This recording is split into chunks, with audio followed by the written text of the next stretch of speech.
Hello and welcome back to the Influential Channel. Today we are going to talk about quarter life crisis, and I have a wonderful guest. Her name is Carol Kariuki. She's the CEO of Totally Sorted. She has a wealth of experience in different industries, and more importantly, she has a wealth of experience working with people who are in their 20s. So stay tuned for this fantastic interview. Welcome to part one.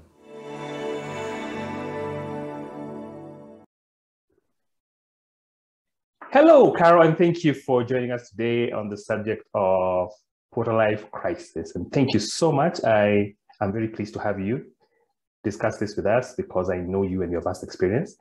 So I would like for you to begin with giving us an intro of yourself before we dive into the questions that I have for you. So take it away. Right. Thank you very much, Tony. It is an honor and a delight to be here. My name is Carol Kariuki. I am aware of many hats. I am a mother and a wife, mother to two teenage daughters. And professionally, I have done several things. I started off my career as a lawyer, which I did for a short while, but then discovered that I did not enjoy it and was trying to figure out what to do with myself. Moved into an area of management where I set up my own consultancy, which I have now been running for the last 13 years, believe it or not. And in that time, I have had an opportunity to work with organizations to assist with policy. I am also a life coach, and in that capacity, I have assisted different people just try and figure out what it is that they want with their lives and how best to go about doing that. I am a leadership development trainer, and it's a delight to work with leaders at different levels, all the way from the shop floor and the front office to CEOs and global heads, assisting them to discover their potential and tap into it so that they can achieve their own goals as well as their organizational goals. On the side, I do some project management in interior design. Yes. And I dabble in different things. I'm a person of many hobbies. I enjoy working with my hands.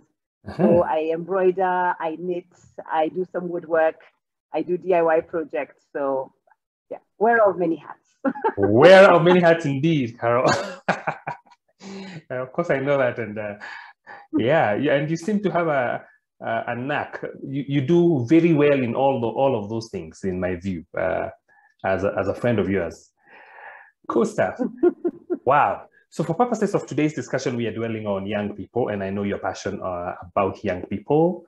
So I believe that there is a quarter life crisis, and I have read about it. I have seen people describe it. I would like you to, in your own words, tell us what you think quarter life crisis is. Right. For me, when I think about the quarter life crisis, quarter life would be coming in, if I was just to backtrack and think about the development of the brain in a child. Generally, when a child hits the teenage years, their brain now starts to develop at phenomenal speed. And experts tell us that the brain starts to develop at the back, which is where the emotional, that's where the emotional brain is, so to speak. So processing of the emotions, which is why you find younger teenagers being so volatile, because their emotions are very well developed, but their logic and their reasoning isn't as well developed. And the logical brain actually comes to its fullness at around age 25. So up until that point, if you think about our education systems around the world and even the expectations of society, by the time a child is getting to age 18, they're expected to have it together and be an adult, be responsible. But the reality is that their logical brain is actually not fully formed. So whatever decisions are being taken up until that point at 18, this is when we're making career choices. This is when we are deciding, where are we going to live? This is when we are deciding what we shall pursue. Our brains are actually not yet fully developed for purposes of reasoning and logic. Yes. So by the time you're coming to your fullness at 25, then you start to realize that perhaps some of the decisions you made at 18 or 21 were not necessarily the right ones. Or you find that you had not yet acquired sufficient exposure to make the right decisions. So now there you are at 25. You've already invested, in your opinion, very heavily, 2 years or 3 years of your life doing something. Yes. And you need to move forward. So how do you then move forward? So I feel that that quarter life crisis now starts to come into effect there when your logical brain now is fully formed, and you're beginning to see things, quote unquote, clearly. So for me, that is when I think about quarter life crisis. For me, it's that clash of your developing brain and then your fully developed brain. Decisions you made as you were developing, and now looking back with your developed brain and realizing, oh, maybe I'm not on the right track. Okay. I like that. That's a very, very interesting view. And from your vast experience, and I think you did not mention that you have actually been a university lecturer. I think for 4 years. For 4 years, because I want to draw from now your expertise spanning your career of training and coaching individuals from the shop floor all the way to global heads. So you must have interacted with people in their 20s, and definitely as a university lecturer, you have interacted with the same group. I want you to share with us your observations that could possibly point to this clash that we are discussing here. Yes. All right. So let me see where to start. So let me start with university because that comes in a little early. I used to lecture second-year students who would generally be aged 20, about 22, between 21 and 22. And already at that point, because I love an interactive class and I like to run an honest class. Yes. So I was teaching law students, and the general view for lawyers is that, you do law and you will become instantly successful. Whatever it is you define success to be, whether it is making money or being well known, there's a sense in which people feel that lawyers are in a different category. Yeah, correct. So here I have students who are aspiring to get there, and they've been fed all of these stories, and they've watched all the amazing legal dramas, and they're looking forward to this fast life. Objection! Like, for children. I found that one of the things that I thought it was my responsibility to do was to share some of the realities of the profession. And some of the realities of the profession meant that, not everybody is going to work in quote unquote a top law firm.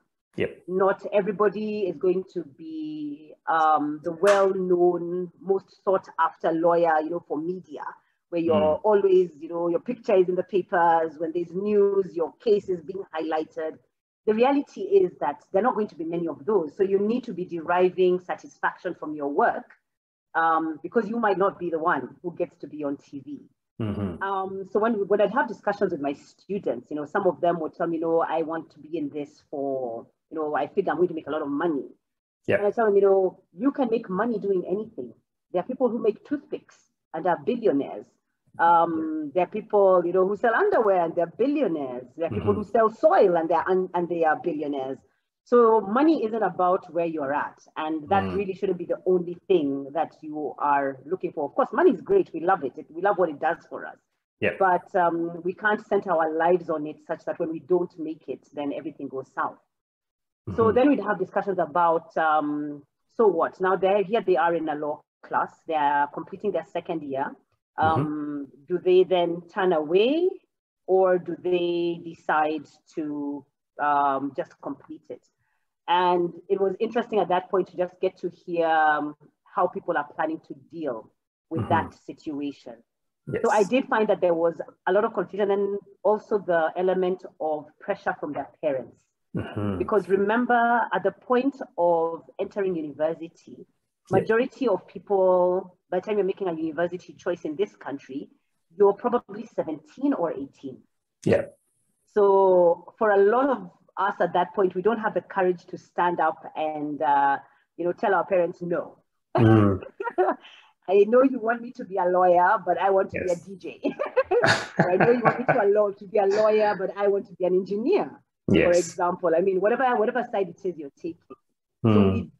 at that age, we don't have the courage to do that. And I happened to be that kind of person as well, who found myself pursuing a career under the pressure of my mother, not Okay. what I wanted to pursue.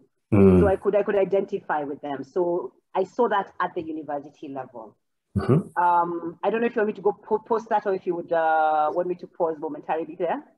I think I want you to pause briefly because of your own experience. Clearly, you identify with them. Can we revisit that before we come to your other experience, so that you tell us your story, and we see what we can draw, any parallel that we can draw from your story and the current situations. Okay. Yes. All right. So my story, I'd have to take a step back from the 20s and actually get into high school. Okay. Because growing up, I'd always wanted to be a doctor. That was my dream, and I was going for it. Dr. But then Carol. the teenage years, yes, I'd have been Dr. Carol, and I'm sure I'd have been amazing, and I'd have loved it. I don't doubt it. But in the fullness of my teenage years, I decided to rebel against my parents. Okay. Because my parents were putting pressure on me to be a doctor. And I forgot that was also my dream. So I almost took it as their dream. Okay. And then I decided, I'm tired of your pressure. So I'm going to do the one thing that I know is going to ensure that I cannot be a doctor. So I dropped biology. Oh my. But now, having dropped biology, now I did not know what else I could do or wanted to do. Yes. Because that had always been my dream. So when I finished